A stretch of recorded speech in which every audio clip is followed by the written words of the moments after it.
The man was preparing to assassinate the presidential candidate. Even though security patrols covered a -kilometer radius, as a top-tier assassin, he chose a sniping position from a high-rise hotel, 3,800 meters away. After entering the hotel, he first removed a piece of glass from the balcony. Then he placed a small pinwheel on the balcony to accurately measure wind speed changes. Next, he returned inside and opened his suitcase. At first glance, it looked like an ordinary suitcase, but once all the components were assembled, it became a sniper rifle. He removed the pull handle, detached the grip, and connected to metal tubes hidden inside, forming a perfect gun barrel. He took out a stand from the suitcase and attached it to the barrel, completing the rifle body. By removing the zipper lock of the suitcase, it instantly became the trigger. A flashlight functioned as the scope, and after installation, a flawless sniper rifle was assembled.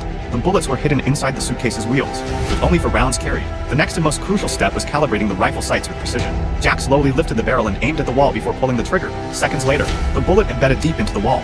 Noticing that the shot was slightly off to the right, Jack took out his tools for fine adjustments. After recalibrating, he fired again, this time hitting the exact center of the crosshair.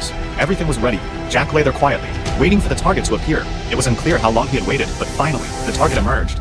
At the precise moment the target appeared, Jack decisively pulled the trigger. With the assassination complete, Jack quickly disassembled the sniper rifle, packed all the components back into the suitcase, and got dressed. Before leaving, he placed a timed explosive under the bed and deliberately triggered the alarm to delay the police's search. Watching the police car speeding past in pursuit, Jack remained calm as if none of it concerned him. Soon, officers stormed into Jack's hotel room, only to be greeted by the surprise he had left for them. Meanwhile, Jack had already switched to another vehicle, erasing all traces of his presence. By the time the police issued a nationwide manhunt, Jack was already at an immigration checkpoint. Although a security officer stopped him for an inspection, Jack had already changed his passport and identity. Even if they opened his trunk and checked his suitcase, they would never suspect it had just been used for an assassination. And just like that, Jack successfully escaped the FBI's net. Jack's meticulous planning and execution allowed him to evade capture. What do you think are the key elements that made his escape so successful?